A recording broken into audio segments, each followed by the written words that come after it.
Students, evidences of evolution को हम study कर रहे थे और अपने प्रीवियस लेक्चर में हमने डिस्कस किया था फोसिल एविडेंसेस ऑफ एवोल्यूशन को। हमने ये जिक्र किया था कि जो फोसिल रिमेन्स हैं ऑर्गेनिजम्स के, तो उनसे हमें पता चलता है कि with the passage of time organisms की बॉडी में अपने एनवायरनमेंट के अकॉर्डिंग चेंज आया था। तो ये इस तरीके से एंशियंट ऑर्गेनिजम्स कन्वर्ट हुए थे modern form of living organisms में। फिर हमने इसमें एग्जाम्पल पढ़ी थी आर्चियोप्टेरिक्स की, जो कि फोसिल बर्ड था। इनके जो फोसिल रिमेन्स थे तो वो जर्मनी के रॉक्स से साइंटिस्ट्स को मिले थे और इसमें reptilian as well as avian दोनों करेक्टरिस्टिक्स मौजूद थे। और अगर आप आजकल के भी जो चिकन है, मतलब जो हैन है, रूस्टर है, उनके लेग्स की तरफ देखें तो उनके लेग्स के ऊपर स्केल्स मौजूद होते हैं। हालांकि स्केल्स टिपिकली रेप्टिलियन करेक्टरिस्टिक्स है। तो आजकल भी बर्ड्स की लेग्स के ऊपर स्केल्स का मौजूद होना यही इंडिकेट कर रहा होता है कि जो बर्ड्स हैं तो इनकी एवोल्यूशन रेप्टाइल से हुई है। फिर हमने जिक्र किया था मॉडर्न हॉर्सेस का, जिसको हम ईकस कहते हैं। तो इसकी एवोल्यूशन ऐसे ऑर्गेनिज्म से हुई थी जिसका साइज़ बहुत ज़्यादा छोटा था और उसका नाम था डॉन हॉर्स, या जिसको यूहिपस भी कहा जाता था। तो यूहिपस की टोस का नंबर ज़्यादा था, तो with the passage of time toes का नंबर रिड्यूस हुआ। आजकल के मॉडर्न हॉर्सेस के पास ओनली 1 टो है इन ईच फीट। और फिर हमने ये भी कहा कि टीथ कॉम्प्लेक्स हो गए थे with the passage of time. आजकल के मॉडर्न हॉर्सेस के टीथ ज़्यादा कॉम्प्लेक्स होते हैं। और दूसरा, आपने थोड़ी सी करेक्शन करनी है प्रीवियस लेक्चर में कि जो डॉन हॉर्स है और जो मॉडर्न हॉर्स है इसमें साइज़ वाइज भी डिफरेंस आया, क्योंकि डॉन हॉर्स जैसे कि हमने कहा कि साइज़ में छोटा था, तो with the passage of time size बड़ा होता गया और आजकल के हॉर्सेस का साइज़ बड़ा है as compare to dawn horse. तो स्टूडेंट्स, अब हम एवोल्यूशन के मज़ीद कुछ एविडेंसेस डिस्कस करते हैं। Evidences from comparative embryology. Embryology कहते हैं जब हम फर्टिलाइज्ड एग से एक कंप्लीट बॉडी यानी कि एम्ब्रियो बनने तक जितनी भी स्टेजेस हैं, जब हम उनको स्टडी करते हैं तो इसको एम्ब्रियोलॉजी कहा जाता है। अब यहाँ पे हम डिफरेंट वर्टिब्रेट्स के एम्ब्रियोज़ को आपस में कंपेयर करते हैं और फिर हम देखते हैं कि क्या इनमें सिमिलैरिटीज़ पाई जाती है या नहीं। The embryos of various species show similar structures till certain period of gestation. अपने डिफरेंट एम्ब्रियोनिक डेवलपमेंट तक ये जो एम्ब्रियोज हैं तो ये एग्जैक्टली एक जैसे दिखाई देते हैं। इतनी ज़्यादा इनमें रिजेम्बलेंस होती है कि इवन कि इनमें हम फ़र्क भी मालूम नहीं कर सकते। हम नहीं बता सकते कि कौन सा किस स्पीशी का एम्ब्रियो है। For example human, mouse, reptiles and birds, इनके एम्ब्रियोज़ की सिमिलैरिटी बहुत ज़्यादा होती है till certain period of gestation. ये जितने भी ऑर्गेनिजम्स हैं तो इनमें एम्ब्रियो बनने से पहले स्पर्म की प्रोडक्शन होती है, मतलब कि गेमीट्स बनते हैं inside the male, and eggs की फॉर्मेशन होती है इनसाइड द फीमेल बॉडी। फिर ये स्पर्म और एग आपस में फ्यूज़ हो जाते हैं तो इसे बनता है यूनिसेलुलर फर्टिलाइज्ड एग, जिसको जाइगोट कहा जाता है।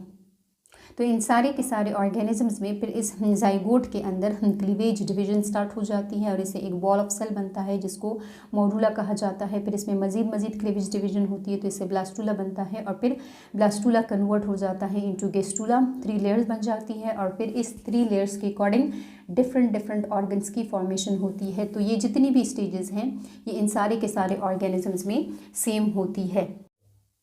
The embryologist Carl von Baer was the first to consider that no matter how great adult vertebrate may differ from each other in structure and in habit, but their embryos resemble one another and provide an evidence of evolution। और वो जो हमें evidence provide कर रहे होते हैं तो वो common ancestry का evidence हमें provide कर रहे होते हैं। कार्ल वॉन बेयर ने ये कहा कि चाहे organisms के जो adult form है वो एक दूसरे से different हो, अपने स्ट्रक्चर के लिहाज से या अपने हैबिट के लिहाज से। मतलब कोई पानी में रहता है, कोई हवा में उड़ता है, कोई खुश्की में रहता है, लैंड ऑर्गेनिज्म है, कोई ऐसा है जो कभी खुश्की में आता है, कभी पानी के अंदर जाता है। लेकिन इन सब वर्टिब्रेट्स की जो एम्ब्रियोनिक कंडीशंस हैं, जो एम्ब्रियोनिक स्टेजेस हैं, वो एक दूसरे के साथ रिजेंबल करती है। तो ये चीज़ें हमें ये इंडिकेशन दे रही होती है, ये पता दे रही होती है कि इन सब वर्टिब्रेट का एक कॉमन इंसेस्टर था, उन्हीं से इनकी एवोल्यूशन हुई है। क्योंकि हर एक ऑर्गेनिज्म को डिफरेंट एनवायरनमेंट मिला, इसलिए उन्होंने अपने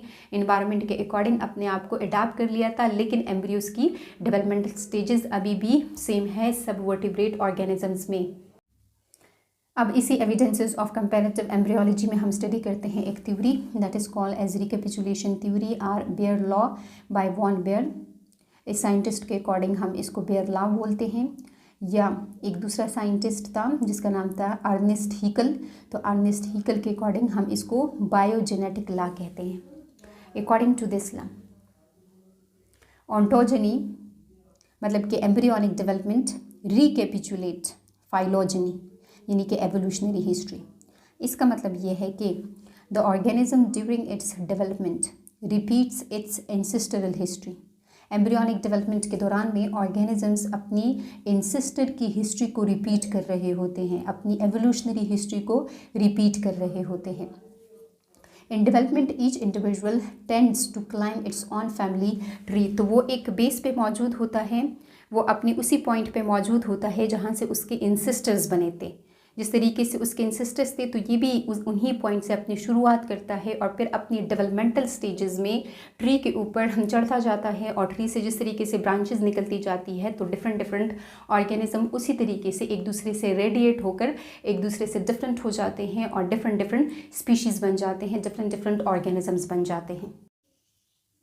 For example, all vertebrate embryos needs aquatic environment during their developmental stages। अगर हम fish, amphibians, reptiles, birds, mammals, even के ह्यूमन बींग के एम्ब्रियो को भी ऑब्जर्व करें तो इन सब एम्ब्रियोज़ को पानी की ज़रूरत होती है, एक्वेटिक इन्वायरमेंट की ज़रूरत होती है। अब चाहे इनके एडल्ट फॉर्म पानी में रहें या ना रहें, लेकिन एम्ब्रियोज़ की को ज़रूरत होती है। जैसे कि रेप्टाइल्स है, बर्ड्स है या मेमल्स है, वो तो एडल्ट फॉर्म में पानी के अंदर नहीं रहते हैं, लेकिन इनके एम्ब्रियोज़ को ज़रूरत होती है पानी की। तो ये पॉइंट हमें ये इंडिकेट कर रहा होता है कि ऑर्गेनिजम्स की इब्तिदा एक ही पॉइंट से हुई है। ऑर्गेनिजम्स की जो एम्ब्रियोज़ हैं तो वो एक ही पॉइंट से ओरिजिनेट हो रहे होते हैं।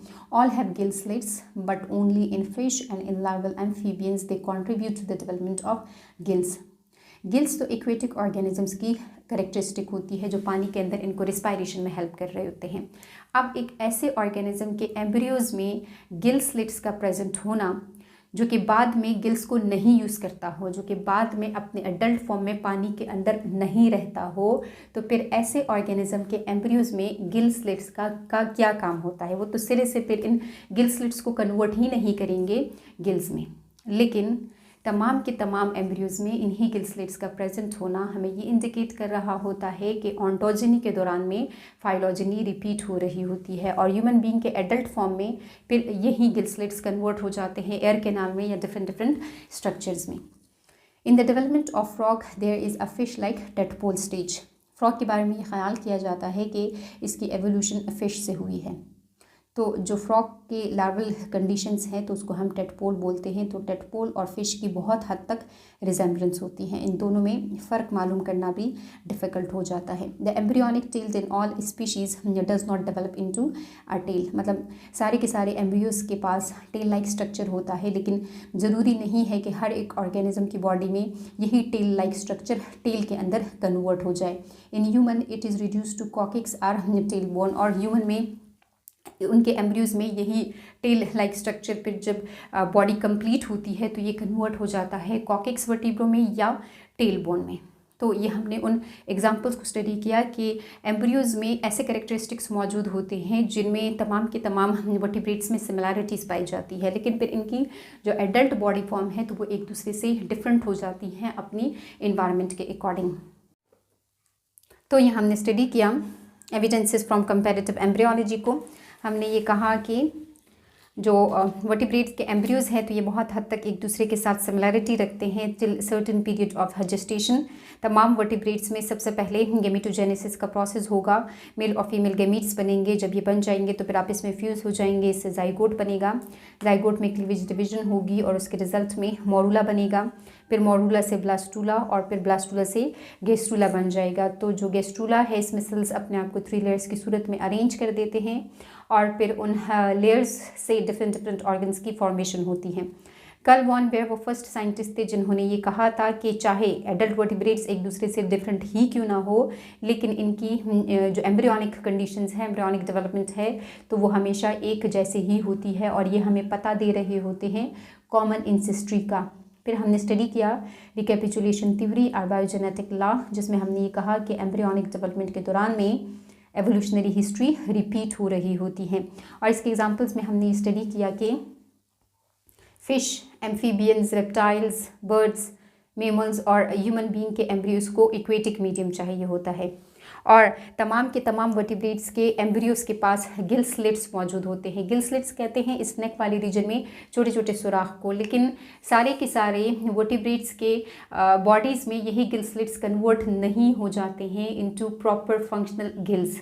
जस्ट फिश और लार्वल एम्फीबियंस ही में ये गिल्स में कन्वर्ट होते हैं। बाकी ऑर्गेनिजम्स की बॉडी में यही gill slits different other structures में फिर कन्वर्ट हो जाते हैं। जिस तरीके से ह्यूमन बीइंग की बॉडी में ये गिल स्लिट्स हमारी एयर कैनाल और बाकी डिफरेंट स्ट्रक्चर्स में कन्वर्ट हो जाते हैं। फ्रॉग के डेवलपमेंटल स्टेज को हम कहते हैं टेडपोल, और ये जो टेडपोल है ये बहुत हद तक फिश के साथ रिजेम्बलेंस रखता है। तमाम के तमाम वर्टिब्रेट के एम्ब्रियोज के पास टेल लाइक स्ट्रक्चर मौजूद होता है, लेकिन ज़रूरी नहीं है कि तमाम वर्टिब्रेट्स में यही टेल लाइक स्ट्रक्चर कन्वर्ट हो जाए टेल में, क्योंकि तमाम वर्टिब्रेट्स के पास टेल मौजूद नहीं है। किसी वर्टिब्रेट के पास है, सारों के पास नहीं है। तो ह्यूमन बीइंग में यही टेल लाइक स्ट्रक्चर कन्वर्ट हो जाता है, रिड्यूस हो जाता है टू कॉकिक्स वर्टिब्रे, या जो है हम इनको टेल बोन भी कहते हैं। अब हम एविडेंस स्टडी करते हैं from biochemistry. Biochemistry is the study of chemical substances and vital processes occurring in living organisms. जब हम केमिस्ट्री को स्टडी करते हैं इनसाइड द लिविंग ऑर्गेनिज्म, तो ये हमारे पास बायोकेमिस्ट्री है। जब हम डिफरेंट केमिकल सब्सटेंसेस का स्ट्रक्चर स्टडी करते हैं, उनकी केमिकल कंपोजिशन, उनकी प्रॉपर्टीज़ को स्टडी करते हैं, या जो सेल के अंदर होने वाले डिफरेंट इंपॉर्टेंट केमिकल रिएक्शंस हैं, जब हम उनको स्टडी करते हैं तो हमारे पास बायोकेमिस्ट्री कहलाता है। लिविंग ऑर्गेनिजम्स एग्जिबिट सिमिलैरिटी इन बायोकेमिस्ट्री। तमाम के तमाम ऑर्गेनिज्म की जो बायोकेमिस्ट्री है तो उसमें भी सिमिलैरिटी पाई जाती है। प्रोटोप्लाज्म यानी कि जो साइटोप्लाज्म और न्यूक्लियोप्लाज्म है सेल का, of all living beings has रफली द सेम केमिकल कंपोजिशन। तो तमाम के तमाम लिविंग ऑर्गेनिजम्स में यही प्रोटोप्लाज्म अपनी बायोकेमिस्ट्री के लिहाज से सिमिलर है। इवन के कुछ एंजाइम्स भी सिमिलर होते हैं लिविंग ऑर्गेनिजम्स में। DNA and RNA show similarity in structure and function. DNA तमाम के तमाम ऑर्गेनिजम्स में डबल स्टैंडर्ड ही होता है और 4 न्यूक्लियोटाइड से ही बना हुआ होता है, मतलब adenine, guanine, thymine and cytosine से बना हुआ होता है। और इसका काम होता है कि इसने इनहेरिटेंस को कंट्रोल करना होता है। और जो RNA है तो तमाम के तमाम ऑर्गेनिजम्स में ये सिंगल स्टैंडर्ड होता है और ये 4 न्यूक्लियोटाइड से बना हुआ होता है, मतलब कि adenine, uracil, cytosine and guanine. और RNA का काम होता है प्रोटीन सिंथेसिस में हेल्प करना।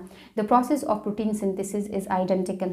ये प्रोसेस भी तमाम के तमाम ऑर्गेनिज्म में एक जैसा ही परफॉर्म हो रहा होता है, मतलब DNA के अकॉर्डिंग पहले मैसेंजर RNA बनता है और फिर उस मैसेंजर RNA के अकॉर्डिंग प्रोटीन की सिंथेसिस होती है। The occurrence of ATP as a source of energy. तमाम लिविंग ऑर्गेनिजम्स, चाहे वो प्लांट्स है, चाहे वो एनिमल्स है, चाहे वो मेमल्स हैं, तो वो सारे ऑर्गेनिजम्स ATP को ही अपनी एनर्जी करेंसी के तौर पे यूज़ कर रहे होते हैं। तो ये सारे पॉइंट्स एम्फिसाइज कर रहे होते हैं the aspect of common origin, के तमाम लिविंग ऑर्गेनिज्म का ऑरिजिन एक ही इंसिस्टर से हुआ है। अब हम लास्ट में evidences from molecular biology study करते हैं। मॉलिक्यूलर बायोलॉजी में हमारा ज़्यादातर कंसर्न न्यूक्लिक एसिड के साथ होता है, मतलब DNA और RNA के साथ होता है, या प्रोटीन्स की जो सेंट्रल डोगमा का प्रोसेस है तो वो हम मॉलिक्यूलर बायोलॉजी में स्टडी करते हैं। Same mechanism for trapping and energy transformation, मतलब कि जो हम ATP की सूरत में अपनी एनर्जी को ट्रैप कर लेते हैं और फिर इसी ATP को तोड़ते हैं और इस ATP की एनर्जी को यूटिलाइज कर रहे होते हैं अपने डिफरेंट फंक्शंस के लिए, मतलब कि एक एनर्जी की फॉर्म को हम दूसरी एनर्जी की फॉर्म में कन्वर्ट कर रहे होते हैं। तो ये सब ऑर्गेनिज्म यही काम कर रहे होते हैं अपनी एनर्जी रिक्वायरमेंट्स के लिए। Same 20 amino acids are used for protein synthesis. चाहे वो प्लांट्स हैं, एनिमल्स हैं, या जो भी ऑर्गेनिज्म है, तो वो 20 डिफरेंट टाइप के अमीनो एसिड्स को डिफरेंट तरीक़ों से आपस में जोड़ेगा और उससे डिफरेंट टाइप के प्रोटीन्स की फॉर्मेशन करता है। DNA and RNA are the mechanism for inheritance. तो DNA और RNA की वजह से ही एक ऑर्गेनिज्म का इनहेरिटेंस मेंटेन रहता है। DNA के पास इंफॉर्मेशन होती है, वही इंफॉर्मेशन RNA कॉपी कर कर ले आता है और फिर उसी इंफॉर्मेशन के अकॉर्डिंग प्रोटीन सिंथेसिस होती है। एक पर्टिकुलर टाइप का करेक्टर मेंटेन हो जाता है। जीन की एक्टिविटी भी सेम होती है तमाम ऑर्गेनिजम्स में, मतलब उसके अकॉर्डिंग जो है तो मैसेंजर RNA की फॉर्मेशन होती है और फिर उसी मैसेंजर RNA के अकॉर्डिंग प्रोटीन की सिंथेसिस होती है। जेनेटिक कोड्स मोर और लेस सिमिलर है, तकरीबन आइडेंटिकल हैं, हम इस तरीके से भी कह सकते हैं। कुछ जगहों पे हल्के से डिफरेंसेस पाए जाते हैं, लेकिन ज़्यादातर सिमिलरिटी ही पाई जाती है। So this uniformity in biochemical organisation underlies the diversity of living organisms and points to evolutionary relationship. तो ये जो हमारे पास बायोकेमिस्ट्री के एविडेंसेस है या जो मॉलिक्यूलर बायोलॉजी के एविडेंसेस हैं, इनका आप इसमें सिमिलर हो जाना डिफरेंट ऑर्गेनिज्म में, तो ये इंडिकेट कर रहा होता है कि तमाम के तमाम ऑर्गेनिज्म की इब्तिदा एक ही पॉइंट से हुई थी, लेकिन उनको उन ऑर्गेनिजम्स को चूँकि इन्वायरमेंट डिफरेंट मिला, इसलिए उन्होंने अपने इन्वायरमेंट के अकॉर्डिंग अपने आप को चेंज कर दिया था।